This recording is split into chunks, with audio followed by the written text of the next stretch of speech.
Today was my birthday. It was a tradition to throw a barbecue and invite the whole world. Well, it wasn't that bad. Just family, friends, and neighbors. Even though I thought it was my day, I always felt obligated to actively participate in the preparations. Do you want to receive a birthday present right now or wait until the evening? Shower warm and ready, Darla chuckled. The nightgown had disappeared and she was playing coy. See you in the evening, little lady. Right now, I'll go downstairs and help the boys. I'll take a shower later. Todd was 18, and 2 months later, he left Meat to Texas. Terry was a year younger and already had a scholarship to Auburn. They were good sons, and I gave Darla credit for raising them right. We did a pretty good job in the yard and patio for a few hours and then fired up some grills. Todd started the smokers and Terry spread the dry oil all over the meat.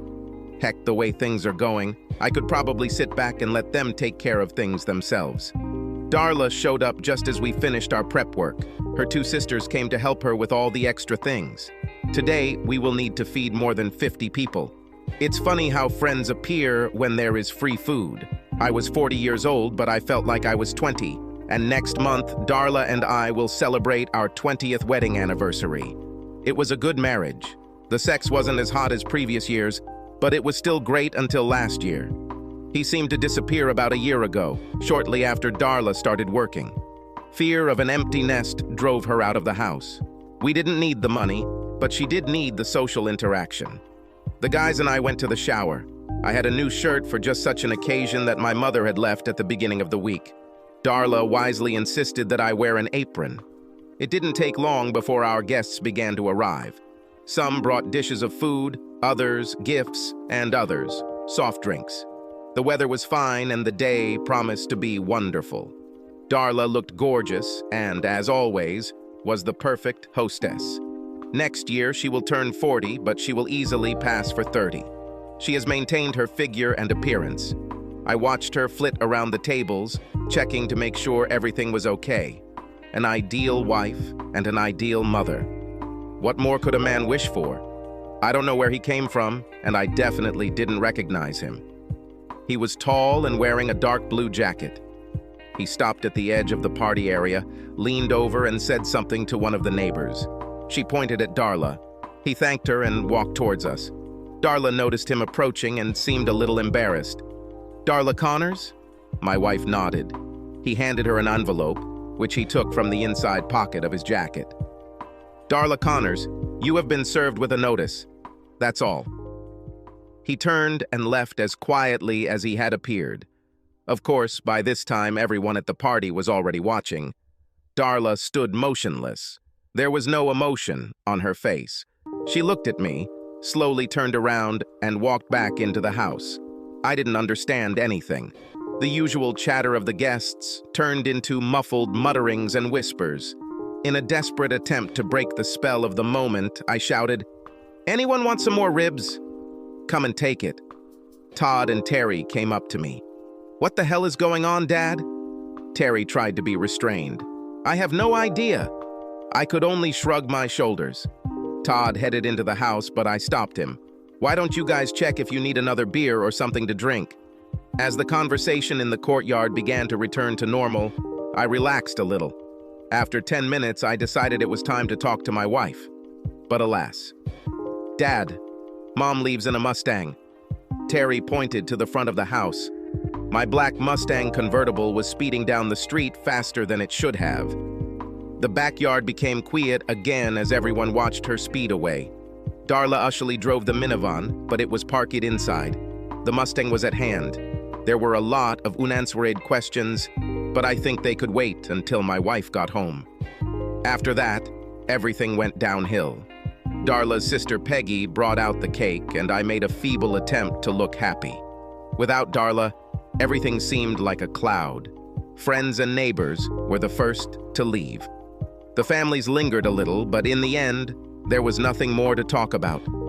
Surprisingly, Darla's sudden departure was not a topic of conversation. I was alone with my 2 sons, and the house was quiet. They both looked at me, waiting for some sign or explanation. I had nothing to offer. I sat on the couch while they went to bed. In the morning, I was still there. Todd and Terry got up early. The smell of fresh coffee made me get up from the couch. Darla didn't return. Whatever was in that envelope must have been very important. I called her cell phone several times, but it was turned off. Of course, I stayed up half the night trying to figure out what was going on. The guys easily guessed that I wanted to be alone. A long, hot shower helped, but not much. On Sunday, I couldn't do much. Tomorrow, I'll see if the police can help. I don't know any cops or detectives, but I had a few friends at the courthouse. Hope they can help. We had one credit card and one debit card. The debit card was used for everyday items, and the credit card for larger purchases. If Darla was in trouble, she would have to use them. It took a few days for credit card purchases to show up in a bank account, but debit payments typically cleared within a couple of hours. First, I checked my credit card activity and found nothing. A debit card is a completely different story. About 2 hours after Darla left the house, she bought gasoline at the Pennsylvania-Ohio border. 2 hours later, she bought gas in Illinois, and her last transaction was at an ATM in Cedar Rapids, where she withdrew $300. I was finishing my third cup of coffee when I realized she wasn't coming back. She wasn't just killing time, she was running away. I loved my wife and didn't want to hurt her, but I also didn't want to encourage her in what she was doing. Even though it was Sunday, I was able to cancel both cards within 10 minutes. About an hour later, I called the police and reported that my Mustang had been stolen. I didn't tell them that my wife took it. I explained that there was a debit card in the machine and that it was used in 3 states west. I was embarrassed to lie to the police, but I thought it was the only way to get attention. They seemed more interested in getting rid of me than in questioning me about the circumstances. I quickly took stock of the house, and the only things that seemed to be missing were her purse and a small bag. I had no idea what she put in there. For several hours, I wondered what to do with her cell phone. Since I canceled the cards, I was hoping that would make her call home and explain everything. I never found time to have lunch. Before I knew it, it was dinner time and my sons showed up with a couple of pizzas. There was a ton of food left over from yesterday, but I have to admit the hot slices were delicious. Finally, we started talking about what happened.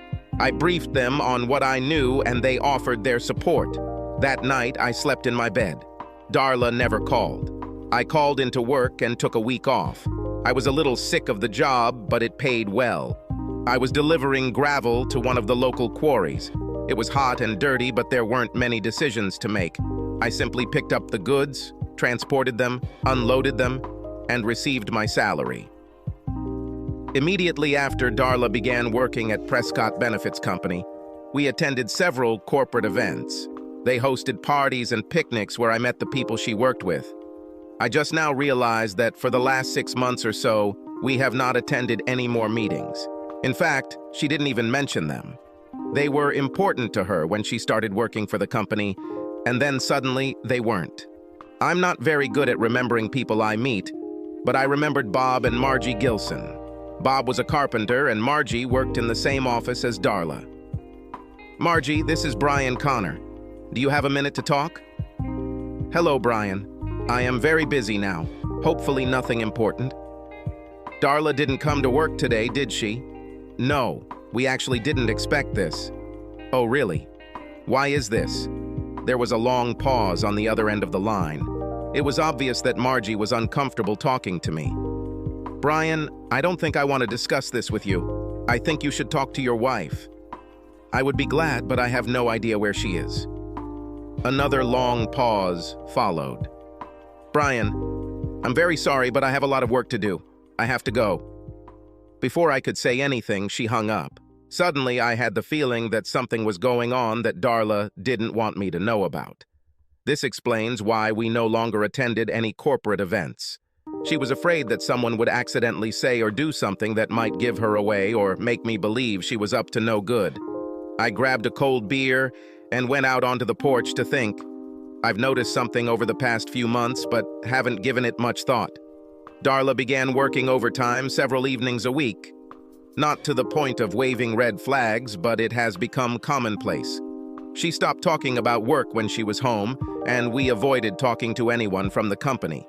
On the other hand, she did not change either her appearance or her dress. She didn't buy any new clothes or fashionable underwear. There were no suspicious phone calls or emails that I could recall. I trusted my wife not to turn into a bitch at home or cut me off romantically. It was time to make a few more phone calls. Donald Curry was an old high school friend who worked in court. I didn't know what he did, but I knew he was involved with computers. I explained the problem to him and planned to meet him when he returned from work. Before leaving the house, I called the construction company and learned that Bob Gilson was working at an apartment complex nearby. I planned to meet him right after lunch. When I arrived, the team was at lunch. Bob smiled and walked over to the car. He seemed much friendlier than Margie. "Brian, I'm glad to see you. I assume you want to talk about Darla." "Bob, I talked to Margie this morning and she refused to tell me what was going on. You have to let me know man to man without any nonsense." I liked Bob because he was a blue-collar guy like me, but if he tried to fool me, I would be angry. Brian, I usually shut Margie off when she starts gossiping about work, but here's what I know. Darla has been busy with a married guy in the office for almost 6 months now. They tried to keep it a secret, but it became common knowledge in the blink of an eye. Margie stopped talking to Darla when she found out, like many other girls. "We missed you at the office party, but we decided that Darla was keeping you out on purpose. That's all." "Do you know who this guy is?" "No. I don't pay attention as much as I should. I can find out." "Don't worry about it, Bob. I'll sort it out." That pretty much sums it up for me. There were no misunderstandings. It was just a stupid husband who had no idea what was going on in his own home. 10 minutes later, I canceled her cell phone. Now she couldn't call home. I was already returning home when they called me on my cell phone. Cedar Rapids police found the Mustang parked in the bus station parking lot. It was towed to the impound lot, and I could pick it up at any time for $300. I stopped by the police station and was given a printout of the report. The only conclusion I could draw was that Darla left the car and took the bus. I had no way of knowing where she was going, but I assumed it was westerly. I didn't even know she had friends in the area. I went to the bank, closed all the joint accounts, and opened new ones in my name only. I changed the beneficiary on my insurance policies to boys. I drank quite a lot before Donald arrived. "Brian, there was a divorce hearing today, and Darla was called to testify. Of course she didn't show up. Marcia Ridgway was divorcing her husband, Kelsey, using adultery as the basis. Mrs. Ridgway wanted Darla to testify that she was the woman with whom her husband committed adultery. So the divorce didn't go through without Darla's testimony? No. Everything went as planned. It appears that Mrs. Ridgway had photographs, videos, and taped phone calls that supported her claim. She didn't really need Darla's confession.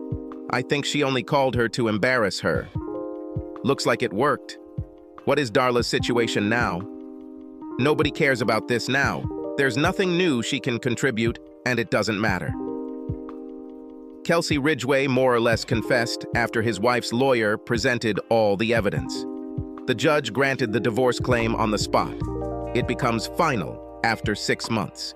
He will receive large alimony payments to his wife and children. Does he have children? 3, all under 10 years old. He will pay for this mistake for a long time. Donald and I talked a little. I thanked him for his help and asked the bartender for coffee. I drank a little more than I should have, but still managed to get home without killing myself or anyone else. It was stupid under the circumstances. I wrapped 6 ribs in foil and popped them in the oven while I showered. Todd and Terry returned home and headed straight for the pork. Todd was delighted with the Mustang situation. After 20 minutes, after some discussion, I finally agreed to let both boys take the bus to Cedar Rapids and drive the car home. I gave them $600 to cover expenses. Terry scribbled a note on the computer giving me permission to pick up the car and take it home. He seemed to know what he was doing, so I kept my mouth shut and signed. The next morning, we all had breakfast at IHOP and I dropped them off at the bus station. I chuckled slightly as they boarded. They had no idea what it was like to spend 2 days on a Greyhound. It was a great life lesson. I called the Cedar Rapids Police Department to have them there. They promised that there would be no problems. There was one more thing I had to take care of. Don't waste a lot of time to figure out where Kelsey Ridgway's office is.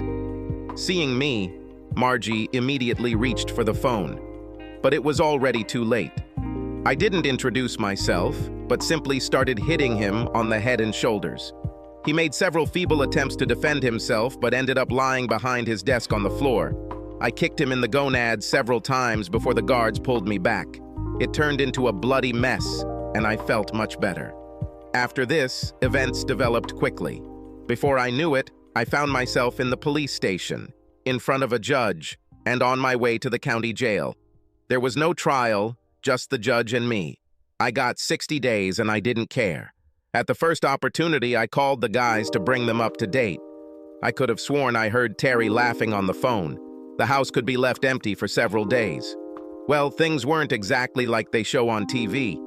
I mean, it wasn't a walk in the park, but I didn't feel like my life was on the line or that I was going to be raped at any moment. They were basically a bunch of nasty farts who couldn't play well with others and a bunch of stupid kids. Children and farts hardly communicated. A separate chamber was out of the question. I ended up sharing a cell with a 300-pound gorilla named Jocko, who beat his wife when he caught her in bed with his brother. I didn't know what happened to my brother. Jocko and I got along great. I, of course, took the top bunk. The food in the cafeteria was heavier than I liked, and Jocko was more than willing to help me with what I didn't want to eat. Other than the fact that he farted more than any other man on the staff, he was the perfect roommate. 3 days later, Terry and Todd paid me a visit. The car restoration trip went well, but they weren't expecting any bus trips in the near future.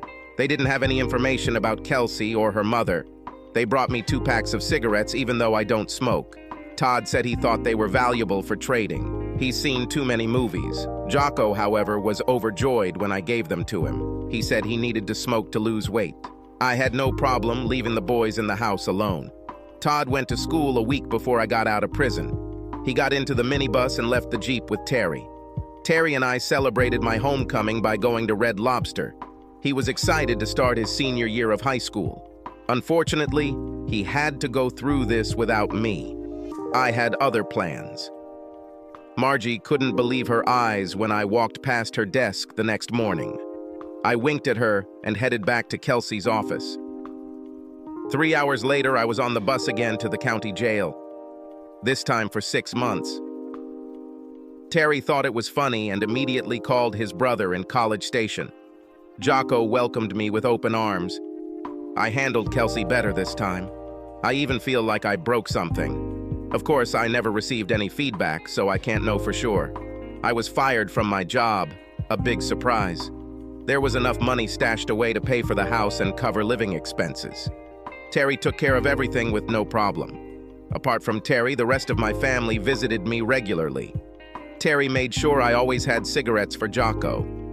Both of Darla's sisters came to visit and expressed their sympathy.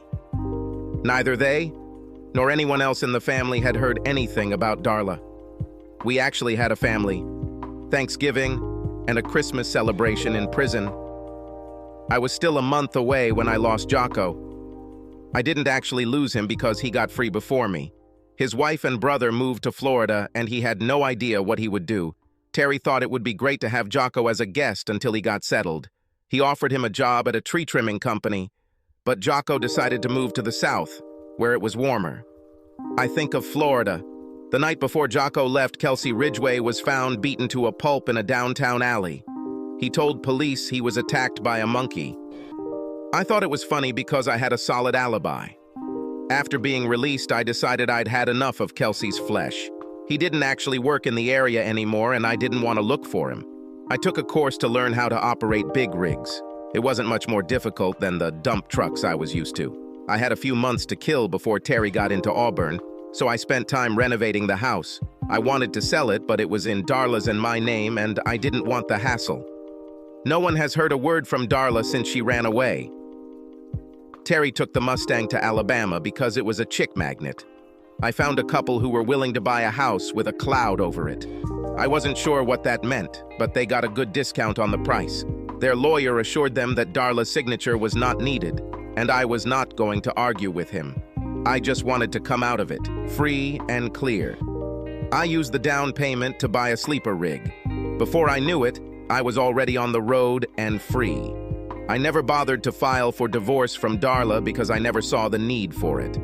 I had no interest in getting married again. You don't meet many interesting women in prison, and Jocko rejected me as an alternative. Apparently, Darla wasn't planning on divorcing me either, because I didn't get any surprise in the mail. I didn't have any problems getting a job. I wasn't desperate for money, so I could be a little picky in my searches. It didn't take me long to learn the tricks of the trade, and I really enjoyed my new life. Things got interesting while I was delivering a load of farm equipment to South Dakota. It was June, so there were no problems with the weather. I dropped the load and headed south, about 5 miles off Highway 90, when I stopped at the Belly Up Diner. I just told the waitress to bring my homemade favorite and coffee. 3 large TVs were showing 3 different programs that no one was actually watching. The one closest to me showed mostly political advertisements, and one of them caught my attention. John Hemingway ran for the U.S. House of Representatives. He was handsome and seemed to have a silver tongue. Next to him, dressed like Jackie Kennedy with a big smile on her face, stood his new wife, Darla, my Darla. My thoughts were broken when the largest bowl of hash I had ever seen plopped down in front of me. That's it, big boy. Do you need anything else? Who is this woman standing next to the clever talker? Waitress Betsy snorted slightly. This is Hemingway's new candy. He needed a wife to run for president. There were rumors that he wasn't straight, if you know what I mean. I started dumping Tabasco onto the hash pile. She looks a little old to be a sweetie. I think. You can't be too picky when you're in a hurry. She's pretty, though, and I think older women make better lovers, don't they? Darla looked really good. Her blonde hair was now brown and looked like it had been styled at a fancy salon. Her makeup was flawless, and her dress fit her like a glove. It wasn't really a dress, more like a tailored suit. I looked up from the TV and noticed that the waitress had gone back to work. The hash was great, and it was easy to see why the parking lot was full. My coffee cup was filled twice before I put the plate away. The pie looked good, but I didn't have any room left. Betsy took my empty plate and placed the check in front of me. Will he win the elections? He has a lot of money behind him from powerful people in Sioux Falls. No one here wants anything to do with him, but we don't have the votes or the money to stop him. I smiled as I pulled out the money clip. You know something, don't you? Are you sure they got married? Yeah. They actually did it on TV, like it was a reality show or something. But no honeymoon. They said they were waiting until he took office. I smiled as I dropped the 10 on the counter. I'm not looking for trouble, and I don't stick my nose where it shouldn't. However, I would like to ask you a favor. Which one? Can I sleep for a couple of hours here in the yard before I get on the highway? No problem. I nodded in gratitude and left. Betsy watched from the window as I climbed into the car. I was just beginning to enjoy some well-deserved sleep when there was a knock on the door. I didn't pay attention to it for a few moments, but it didn't stop. Leave. They allowed me to park for a couple of hours. Whoever it was didn't leave, so I had to open the door. Betsy said I need to talk to you. Do you have a few minutes? It was dark. It was raining. All I could see was a stern-looking woman in a poncho. I didn't break any laws. Leave me alone. Just give me 10 minutes. She looked and sounded determined. Sorry, lady. I am not interested. Go call one of the other guys. I'm not a girl of easy virtue, damn it. I need to talk to you about Hemingway. Meet me inside in 10 minutes. That seemed to calm her down. As she closed the door, she smiled slightly. Maybe it would have been better to just let her climb into the car, even though she was soaking wet. As I pulled out my raincoat, I looked at my watch. I only managed to sleep 3 hours. There was still a decent crowd in the restaurant. She was sitting in a booth by the window with 2 cups of coffee. Her hair was straight, shiny, black, with a small white streak on one side. In fact, she was nowhere near a girl. She was at least 35, maybe 40. The whole look was round, with high cheekbones and no makeup. I extended my hand and sat down. Brian Connors, Sally Wilmot. Do you want something to eat? No, thank you, I ate 3 hours ago. She responded with a polite smile. Betsy said you might know something about Darla Hemingway. I wanted to talk to you before you left. What the hell is so important about Darla Hemingway? My brother Franklin is running against him in the election. Franklin represents the people in the area, farmers, ranchers, and Native Americans. Hemingway is supported by Sioux Falls businessmen. We're not anti-business, but we don't feel the locals will get fair treatment if Hemingway is elected. Okay, but I still don't understand what his wife has to do with all this. We don't know either. All we know is that something is wrong. Our election commission tried to check her background, but found nothing. His campaign people have not released any information about her. This may not be a big deal, but we're getting desperate. And Betsy said, maybe you know something. I guess I better not become a professional poker player if the waitress can read me so easily. She leaned back in her chair. She was right. You really know something. Will you tell me, or will I have to beat it out of you? I finished my coffee and grinned. I found her choice of words funny. It was actually just funny. I waved my empty cup at Betsy and leaned forward. I think I like the second option better. I have no idea what came over me. It was not in my nature to be clever or resort to hints. Probably because I liked her behavior. She was self-confident and straightforward. I had the feeling that she always knew what she wanted and knew how to get it. Betsy refilled her coffee, and Sally Wilmot stared at me. I'm really sorry. It was rude and impolite of me. I will answer any questions. Sally covered her mouth with her hand and laughed quietly. It's okay, Mr. Connors. I'm not that sensitive, and I thought your response was cute. I shouldn't have asked this question the way I did. Oh, good. This means that the second option is still open. No, damn it. How do you know Darla Hemingway? She is my wife. We have been married for over 20 years and have never divorced. I haven't seen her in years, but unless she got divorced somewhere I don't know about, we're still married. Sally seemed at a loss for words. She didn't say anything at all. She just sat and looked at me. What was her maiden name when she got married? She paused for a few seconds before speaking. Oh my God. Her maiden name was Connors. The bitch didn't even try to hide it. Woohoo! Of course, Betsy came running, and all the heads in the room turned to us. I was a little embarrassed by the attention, but Sally seemed delighted. Sally jumped up and kissed Betsy right on the lips. She walked across the foyer and took out her cell phone. Betsy blushed slightly and leaned towards me. What the hell did you tell her? I haven't seen her this excited in 5 years. The smartass that had been hidden in me for years began to emerge. I looked at Betsy and said, I told her that you and I are going to get married. She immediately realized it was a joke, and I was rewarded with a blow to the arm. So will you tell me? No, let Sally tell it herself. I'm going to go back to my setup and see if I can get back to work. Nice to meet you, Betsy. The rain stopped, but I never made it to the rig. Sally grabbed my hand before I was halfway there. You can't leave yet. You should talk to Franklin. It won't take long, just a few minutes. I would really like to give it all up. Now I regret saying something. How long will it take him to get here? He's going to meet us at my place. Do you want to come with me, or will you go in your truck? I'll follow you. The Jeep van Sally was driving was 10 years old, maybe older. After a couple of miles of crushed rock, we found ourselves on a worn gravel road leading to an equally worn trailer. Someone was there because the room was well lit. There was no lawn, only gravel, and not much at that. I tried to stay away from the dirt, but it was difficult. There were no other cars nearby, so I assumed Franklin was on his way. Just outside the trailer door was a place for wet coats and boots. This seemed like a good idea, especially since there were already a lot of coats and boots there.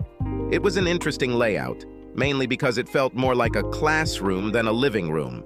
Instead of end tables, there were desks. There were computers instead of desk lamps, and 3 teenagers were looking right at me. Hi guys, this is Brian. He's here to help Uncle Franklin. Sally went straight to the kitchen and started making coffee. Instead of saying hello, I nodded slightly to my audience. Under the circumstances, I felt a little awkward. I looked around the room but saw nothing to indicate the presence of Mr. Wilmot. Having 2 sons, it was easy for me to notice that the boys were close in age. I assumed they were 16, 17, and 18. There was no TV, no music.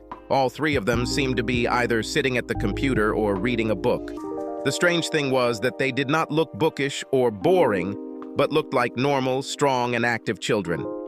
Brian, these are my sons. The oldest is Tracy, the next is Tyler, and the youngest is Tanner. They took turns smiling and nodding at me. I couldn't help but grin to such an extent that my amusement became obvious. I know. It's a little strange that we gave them names that all start with the letter T. No, it doesn't amuse me. I just have two sons, Todd and Terry.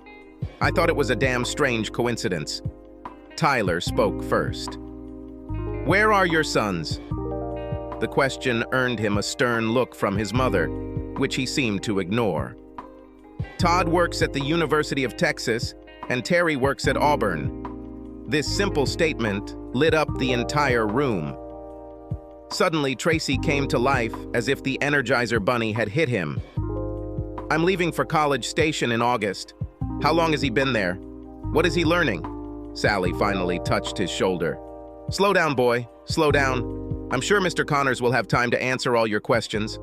As it turned out, Tracy had a full football scholarship and was already enrolled in ROTC. Tyler was accepted into the United States Naval Academy in Annapolis and left within a year. Sally's husband was in the National Guard and died in the Bay 5 years ago. She didn't go into detail, and I didn't push.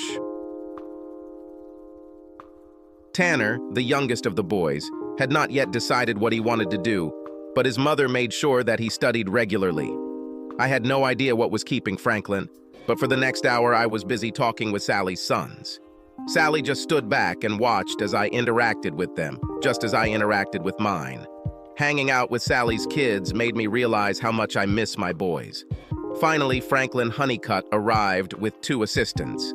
After the show, Sally returned the boys to work, while the adults gathered around the kitchen table. Apparently, they had some doubts about me being Darla's husband, and it wasn't important enough for me to get into an argument about it. As I got ready to leave, I thanked Sally for the coffee and told the guys I was glad to meet them. Sally was not involved in this. Damn it, Brian, sit down. Sally took over the conversation as if she were the one running for president. Brian, do you have a marriage certificate or something to prove that you are married to Darla Hemingway?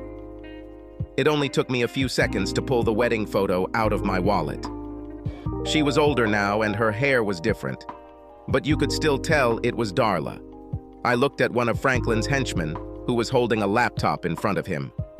Go to the Berks County Archives, Pennsylvania. You should be able to log into the marriage registration system from 1960 to 1990. Just search my name, Brian William Connors. Sally brought me a fresh cup of coffee and smiled slightly. She seemed glad I didn't leave. August 17th, 1979, right? Franklin seemed a little happier now. I nodded and took a sip of fresh coffee. Good luck finding any divorce records. As far as I know or anyone else knows, I am still married. Feel free to explore all of this as much as you like. It doesn't make any difference to me. The conversation became a little redundant and a little boring. This time, no one stopped me. Do you mind if I sleep before I leave? No, not at all. Sally walked me to the door. I looked back to say goodbye to Franklin and his cronies, but they were deeply engrossed in what the politicians were doing. The boys waved or nodded at me as I walked away. An hour later, I heard Franklin and his group leaving. I decided that I could finally get some sleep when I heard another knock on the door. Sally jumped into the booth wearing a flannel nightgown. She put her finger to her mouth, indicating that she didn't want me to talk. We were far enough from the house that the boys couldn't hear anything, but I think she just didn't want to talk. She spent at least an hour with me in the sleeping car. It was passionate and loving, but a little uncomfortable. The rig's cabin setup is great for driver sleep, but that's about it. I did the best I could under the circumstances. She left as quietly as she came. Not a word was spoken. The sun had already risen when the door began to make noise again. It was Tanner. He told me to go into the house for breakfast. Fortunately, boys and men like the same food, and Sally knew how to cook it. I spent another hour chatting with the guys and felt pretty comfortable. Comfortable enough to ask Sally's permission to take a warm shower before leaving. An hour later, I was finally on my way, but not for long.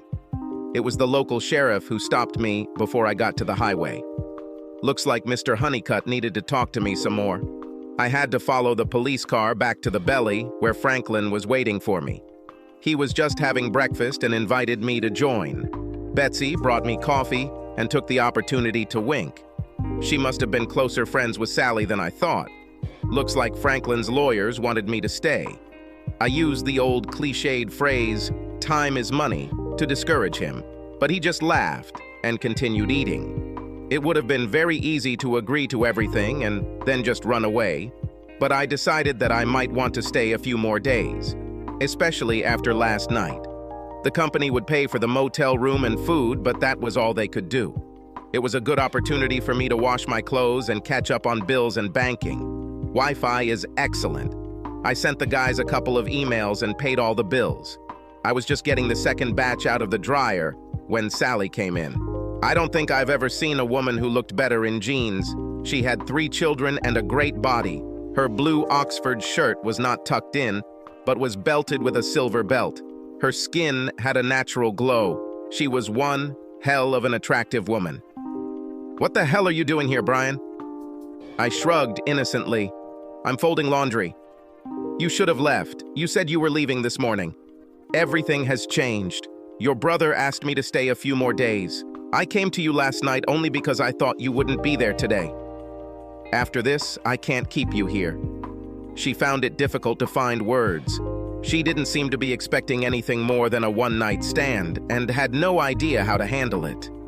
I was amused by her confusion and considered it a cause for some amusement.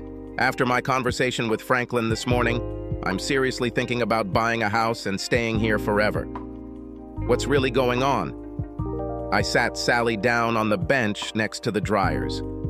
Your brother insisted that I stay a few more days until they come up with something that would help them go after Hemingway. I promised to stay away from you and the boys until he's done. I didn't want to embarrass you or do anything that would make you feel awkward. That's not the problem, Brian. Boys like you, they wanted to know when you could come again. They were a little upset when I told them you were leaving. Tyler wanted me to talk to you about staying a little longer. I'm really sorry. I was just trying to be friendly. They reminded me of my own people, and it was easy for me to talk to them. I didn't want to create any problems for you. Of course, I didn't make it any easier for you when I showed up at your truck last night. You definitely made things complicated. This hint caused a poke in the hand and a smile. Why did you come? Sally shrugged and looked a little embarrassed. I'm not sure. 5 years have passed since my husband died. 5 years without any comfort or passion. It just seemed like a great opportunity, especially since you were supposed to be leaving today. She started getting angry at me again. Why didn't you leave, damn it? I picked up a stack of folded laundry, handed it to her, and then grabbed the rest before heading back to my motel room. She hesitated at the door for a moment until I raised my finger to my lips, just as she had done last night. Her shy smile turned into a wide smile as she closed the door behind her. It is much easier to make love to a woman in a normal bed. However, what I liked most was the shower. Even the hot waiter didn't stop us. Before leaving, she made me promise to be home for dinner at 6 o'clock. How could I refuse? I was ready. Damn, I've already showered twice today. Dinner at Sally's became a regular occurrence, and Betsy became my greatest ally. Betsy and Sally have been friends since childhood.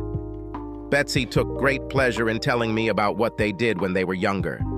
The conversations about Sally's husband were sad and not nearly as lighthearted, but it gave me a good idea of who Sally was and why I wanted to get to know her better. I never intended to stay in South Dakota, but the longer I was here, the more I wanted to stay. By the end of the first week, all the kids had Texas A&M jerseys and Auburn jerseys. Sally kept one of the Auburn shirts for herself. In any case, it was too big for Tanner. I didn't pay much attention to political issues. Franklin and his team seemed to get along just fine without me.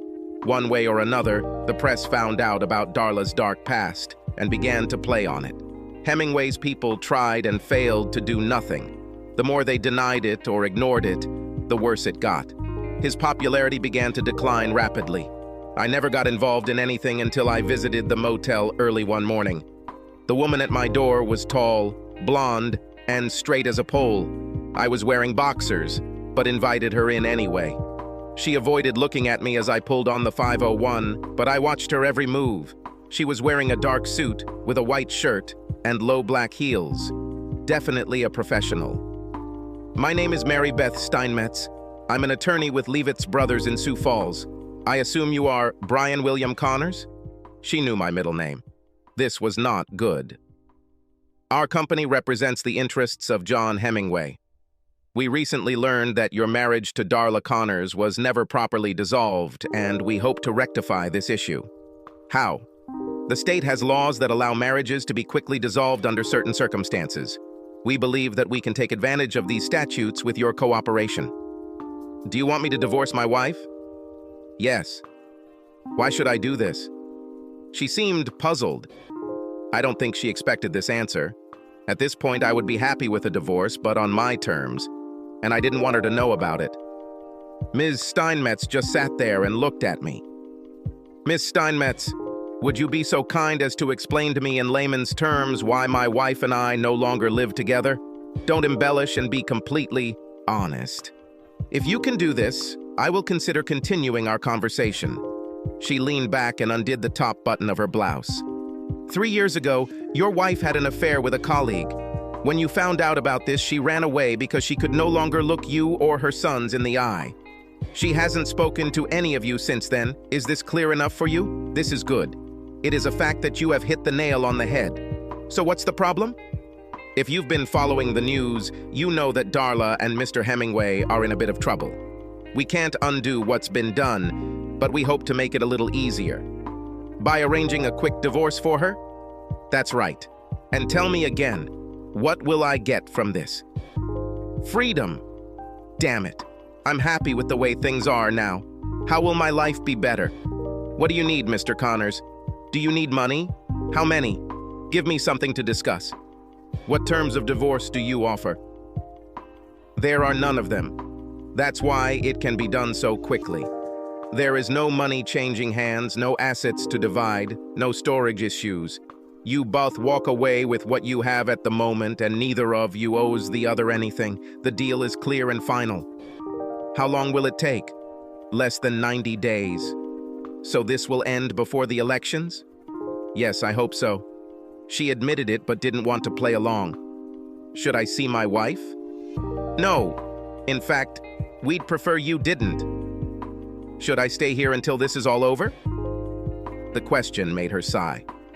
Yes. Okay. I will agree to this on one condition. You must pay for my room and board. A smile suddenly appeared on Mary Beth Steinmetz's face. I could tell it was better than she had hoped. I could probably hook her up for more money, but right now, just getting my freedom sounded good. I can prepare the papers for your signature this afternoon. Will this be okay? Wonderful. I'll have to consult my lawyer, but I don't think there will be any problems. I didn't have a lawyer, but I wanted to talk to Franklin first. Your lawyer? Give me a business card. I promise to call if he doesn't like anything. If they don't call you, bring the papers.